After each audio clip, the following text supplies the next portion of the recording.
نحمدہ ونصلی ونسلم علی رسولہ الکریم اما بعد فاعوذ باللہ من الشیطان الرجیم بسم اللہ الرحمن الرحیم۔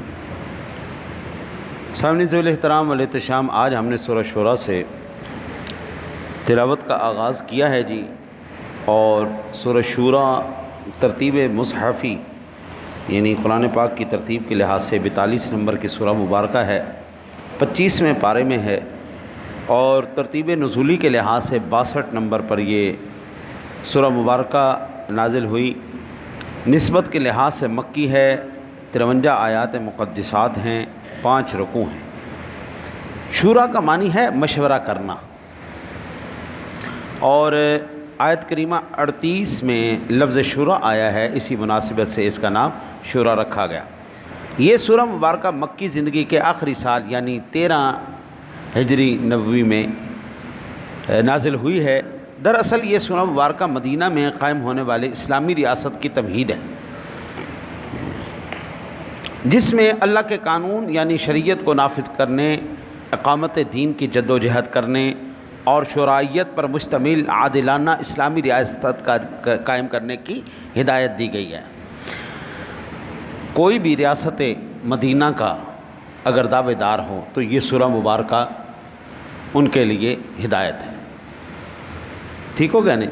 اب کوئی کہے کہ یہ سورہ مبارکہ چھوڑ کر میں ریاست مدینہ بنا لوں، نہیں ہو سکتا۔ یہ بالکل ڈرامے بازی ہے کہ ریاست مدینہ ہو اور اس میں ہاتھ نہ کاٹے جائیں، اس میں پھانسی نہ لگائی جائے، اس میں کوڑے نہ لگائے جائیں، جھوٹوں کو تہمت لگانے والوں کو کوڑے لگاؤ، چوروں کے ہاتھ کاٹو، قاتلوں کو سنسار، زانیوں کو سنسار کرو، قاتلوں کی گردنیں اڑاؤ۔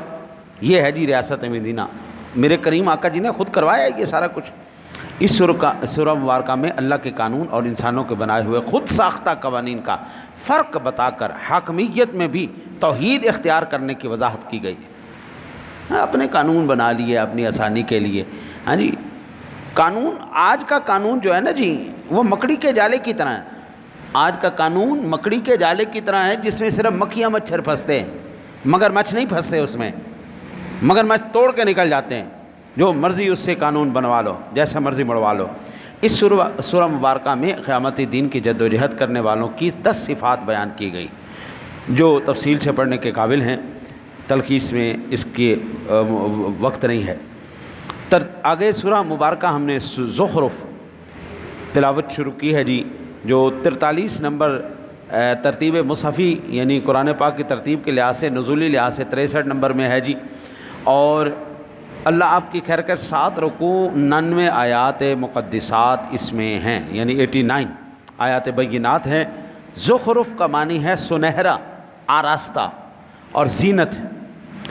سونے کے زیورات کو بھی زخرف کہا جاتا ہے۔ آیت کریمہ 35 میں لفظ زخرف آیا ہے، اسی مناسبت سے اس کا نام زخرف رکھا گیا ہے۔ اس سورہ مبارکہ کا موضوع اصول ایمان ہے۔ قریش مکہ اللہ تعالیٰ کو خالق بھی مانتے تھے اور رب بھی مانتے تھے، یعنی وہ توحید خالقیت اور توحید ربوبیت کا اقرار کرتے تھے، لیکن توحید الوہیت، عبادت اور پوجا کا وہ قائل نہیں تھے۔ توحید عبادت اور توحید حاکمیت کے منکر تھے، یعنی وہ اللہ کے ساتھ الہ اور بھی مانتے تھے، اللہ کی بندگی میں شریک بھی ٹھہراتے تھے، اور اللہ کی حاکمیت میں بھی شرک کرتے تھے۔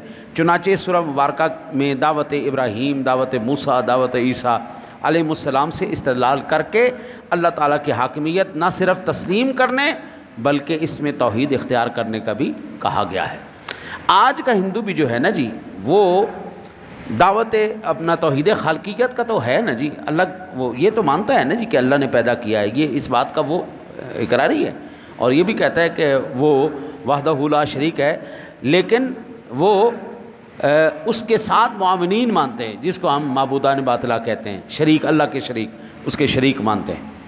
اچھا جی، آگے پھر ہم نے اللہ آپ کی خیر کرے سورہ الدخان کی تلاوت شروع کی ہے، کہ ترتیب مصحفی کے لحاظ سے 44 نمبر پر 25ویں پارے میں ہے، 64 نمبر پر اس کی ترتیب نزولی ہے، اور نسبت کے لحاظ سے یہ مکی ہے، 3 رکوع ہیں، 59 آیات بینات ہیں۔ عربی زبان میں دخان دھوئیں کو کہتے ہیں، دھوئیں کو۔ اس آیہ مبارکہ کے 10ویں آیہ مبارکہ میں لفظ دخان آیا ہے، اسی مناسبت سے اس کا نام دخان رکھا گیا۔ پچھلی سورہ مبارکہ زخرف میں توحید حاکمیت کی جو بات مثبت انداز میں سمجھائی گئی تھی، یہاں سورہ دخان میں وہی بات منفی فرعونی رویوں کی وضاحت کرتے ہوئے سمجھائی گئی ہے۔ فرعون علو فی الارض کے جرم کا مرتکب ہوا اور اپنے محدود اختیارات کا ناجائز استعمال کرتا تھا۔ قریش بھی فرعون کے راستے میں چل پڑے، اختیارات کا غلط استعمال کرتے رہے۔ اللہ کی پکڑ بڑی سخت ہے۔ فرعون اور اس جیسی دوسری قوموں کے انجام سے عبرت حاصل کرنی چاہیے۔ یہ یاد رکھیے، جب بھی کسی کے پاس کوئی حکومت آتی ہے، سلطنت آتی ہے، وہ چاہے چپڑاسی کی سیٹی کیوں نہ ہو، بھائی ان کا نخرہ اپنا ہوتا ہے، اپنی اکڑ اپنی وکری ہوتی ہے، ان کی اپنی ایک پھوں پھاں ہوتی ہے۔ اللہ کہتا ہے یاد رکھو، فرعون جیسا، نمرود جیسے، حامان، شداد، یہ کدھر گئے؟ کدھر این الملوک این الجبارون این القہارون، کدھر گئے؟ جابرین، جبابرہ کدھر گئے؟ قاہرہ کدھر گئے؟ وہ جو ظلم و ستم کرنے والے تھے، جو کھوپڑیوں کا، وہ اسٹالن کدھر گئے؟ 1.25 ارب مسلمان کا انسان کا وہ قاتل ہٹلر، 8 لاکھ کے 60 لاکھ یہودیوں کا اور انسانوں کا قاتل کدھر گیا؟ آج وہ کدھر گیا؟ ندیاں گھومتا، تتر بتر ہو گئے۔ آخر میں ہم نے سورہ جاسیہ جو ہم نے تلاوت شروع کی ہے جی، سورہ جاسیہ ترتیب کے لحاظ سے 45 نمبر پر ہے، اور مصحفی یعنی قرآن پاک کی ترتیب کے لحاظ سے 45 نمبر پر، اور ترتیب نزولی کے لحاظ سے 65 نمبر پر سورہ مبارکہ ہے۔ نسبت کے لحاظ سے مدنی ہے۔ آیات بینات اس کی 37 ہیں، 4 اس کے رکوع ہیں۔ جاسیہ کا معنی ہے گھٹنوں کے بل بیٹھنا، چونکہ قیامت والے دن لوگ اللہ کی خوف اور ہیبت سے گھٹنوں کے بل بیٹھے ہوں گے۔ اس آیت کریمہ کے 28ویں آیت مبارکہ میں اس خوفناک منظر کا ذکر ہے۔ اسی مناسبت سے سورہ مبارکہ کا نام جاسیہ رکھا گیا۔ قیام مکہ کی درمیانی مدت میں جب رسول اللہ صلی اللہ علیہ وسلم قرآن کی روشنی میں توحید اور آخرت کی عقلی، نقلی، تاریخی، آفاقی اور انفسی دلیلیں پیش کر رہے تھے، جبکہ ان دلائل کے جواب میں مشرکین مکہ مذاق اور استہزاء سے کام لے رہے تھے، تو اللہ تعالیٰ نے اس سورہ مبارکہ میں مشرکین مکہ کے خلاف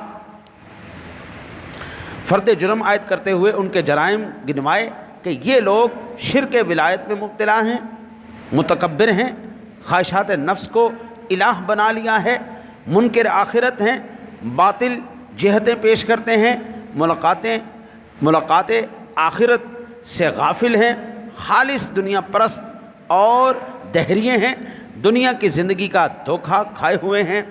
چنانچہ یہ صاف صاف بتا دیا گیا، قیامت والے دن سب لوگ اللہ کے سامنے جاسیہ یعنی گھٹنے ٹیکے ہوئے ہوں گے۔ یہ جتنی بھی صفات اس میں متکبرین، جتنے بھی متکبر ہیں، تکبر صرف ایک ذات کو، بس اس کو شایان شان ہے، اسی کے لائق، المتکبر، الجبار، القہار، بس ایک ذات، بس ختم۔ اس کے بعد تکبر بھائی کسی کو نہیں۔ پھر خواہشات نفس کو الہ بنا کے رکھا ہے۔ آج دنیا کہتی ہے جناب ہمارا خدا اللہ ہے، جھوٹ بولتے ہیں، اور خدا اللہ کہہ کے پھر دنیا پرستی کے اندر شروع ہے، پھر دنیا کو خدا بنایا۔ وہ یار اتھے کماؤ، اگے جائے کے ویکھی جائے گی۔ جھوٹ، فراڈ، بےایمانی۔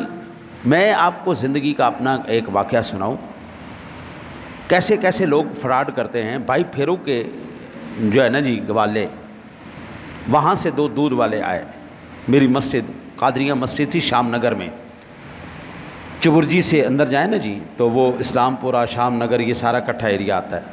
وہاں پہ وہ لوگ آئے، گوالے تھے، کہنے لگے جی ہمارے چور پڑ گئے، تو ہم نے نا جی یہاں پہ دودھ بیچنا تھا، تو وہ ہمارا دور بھی گرا دیا انہوں نے، پیسے بھی ہم سے چھین لیے، تو ہماری کو مہربانی کرو۔ یہ بات ہے 17-18 سال پہلے کی۔ اچھا جی، ہم نے کہا کہ یار اتنی فراڈ بھی اتنا نہیں پھیلا تھا۔ ہم نے کہا یار یہ ضرورت مند آدمی ہیں، گاڑی بھی ہے ان کے پاس، ٹھیک۔ ہم نے کچھ ان کی خدمت کی، پیسے دیے، وہ چلے گئے۔ خیر اگلے دن آ گئے جناب دوبارہ، کہنے لگے کہ ہم جناب بڑے متاثر ہوئے ہیں، ہم نے جا کے اپنے پیر صاحب کو بتایا، تو وہ تو بڑے متاثر ہو گئے اس بات سے کہ آپ نے ہماری مدد کی ہے اور کسی کو پتہ نہیں چلنے دیا، لہٰذا ہمارے پیر صاحب نے یہ ارادہ کیا ہے کہ ہم نے 10 کنال زمین جو ہے نا وہ مسجد اور مدرسے کے لیے وقف کر دی ہے، آپ ہمیں بڑے پسند آئے لہٰذا آپ ہمارے ساتھ چلیں۔ اچھا جی، میں نے ان سے کہا اچھا یار چلو ٹھیک ہے دیکھ لیں گے۔ تو کہنے لگے کہ آپ ایسا کریں کہ جمعرات والے دن ہمارے پیر صاحب آئیں گے اور جمعرات والے دن آپ آئیے گا۔ میں نے نا میرے ایک بھائی ہیں، ابا جی نے بچپن سے لے کے ان کو پال کے رکھا تھا، وہ ہمیشہ آج تک ہمارے گھر ہی رہے سارے۔ تو میں نے ان سے بات کی، میں نے کہا یار بھائی اس طرح ایک بندہ آیا ہے اور انہوں نے مجھ سے بات کی ہے، تو انہوں نے پھر ہمیں کہا کہ آپ نے لال کپڑا ساتھ لے کے آنا ہے، لال کپڑا لے کے آنا ہے اور اس طرح 1-2 چیزیں اور کا لے کے آنا ہے۔ میں نے ان کو بھی ساتھ لے لیا اور احتیاطاً ہمارے اس وقت ایک ملازم تھے، پولیس کے ملازم تھے، ہم نے ان سے بھی کہہ دیا کہ یہ بندے ہمیں لے کے جا رہے ہیں بھائی پھیرو، اور آپ جو ہے نا ذرا مہربانی کیجیے گا ہماری ریکی کر لیجیے گا، دیکھ لیجیے گا کہ ہم گئے جناب۔ وہی بات جو چھٹی حص ہماری وہ ٹن کر رہی تھی کہ بھائی احتیاط سے رہنا، وہی بات ہوئی۔ ہم جیسے ہی گئے نا جی وہاں پہ بیٹھے، وہ پیر صاحب آئے، انتہائی کالی سیاہ شکل اس کی، نہ کوئی داڑھی نہ کوئی اور چیز، نہ وہ جناب انہوں نے کہا جی مولوی صاحب ہن تسی ਇੱਥੇ ہی ہو، اپنے گھردیاں نوں کہو فون کرو تے انہاں نوں کہو جی 10 لاکھ روپیہ لے آؤ تے تسی ہن پھر جا سکتے ہو۔ یعنی کہ ہم اغوا ہو چکے تھے۔ میں اگر یہ ساری احتیاط پہلے نہ کر چکا ہوتا تو میں واقعی اغوا ہو گیا تھا۔ اس بندے کو بھی اس گروہ کی تلاش تھی، وہ پولیس والے نے کہا کہ ہمارے تھانے میں بھی ایسے کئی کیس جو ہے پہلے وہ درج ہو چکے ہیں اغوا کے، لہٰذا آپ نے جانا ہے اور وہاں پر موقع پہ موجود رہیے گا، فون کریے گا، ہم جناب دستی پہنچ جائیں گے۔ وہ ہمارے پیچھے تھے، انہوں نے ہماری ساری دیکھی، بھائی پھر وہ ہمیں لے کے گئے۔ خیر وہ جیسے ہی میں نے فون کیا میں نے کہا حضرت صاحب وہ یہ مطالبہ کر رہے جناب، انہوں نے وہاں پہ چھاپا مار کے اس پورے گروپ کو پکڑا اور پھر اللہ تعالیٰ نے ہماری بھی جان ایسے بچائی۔ آپ یہ اندازہ کریں کہ اب یہ جو جتنے بھی اغوا کرنے والے ہیں، چوریاں کرنے والے، ڈکیتیاں کرنے والے، انہوں نے اللہ کو تو الہ نہیں مانا نا، انہوں نے تو اسی کو خدا مان لیا، دنیا پرستی کو، دنیا کے پیسے کو۔ اب پھر ایمان سے بتاؤ کدھر گئے سارے اتنے؟ یہ اللہ تعالیٰ نے کہا آخرت میں 25 نمبر آیہ مبارکہ کے اندر یہ بات واضح کر دی گئی کہ جتنے بھی دنیا سے غافل ہیں، دنیا میں غافل ہیں، آخرت سے غافل ہیں، ایک نہ ایک دن اللہ کی بارگاہ میں گھٹنے ٹیکنے پڑیں گے۔ بھائی دنیا کی عدالت سے بھاگ سکتے ہو یار، اب جدھر مرضی چلو، امریکہ جاؤ، لندن جاؤ، پیرس جاؤ، یورپ جاؤ، جدھر مرضی بھاگ، دنیا کے پاکستان کی عدالت سے بچ جاؤ گے، ادھر سے بھاگ کے ادھر آ جاؤ، اس کی عدالت سے بچ جاؤ، لیکن اللہ کی عدالت سے کون بچے گا؟ کوئی بھی بچ سکتا۔ لہٰذا یہ سورہ جاسیہ جو ہے یہ یہاں پر واضح کر رہی ہے۔ اللہ سے دعا ہے اللہ آپ کو مجھے عمل کی توفیق نصیب فرمائے۔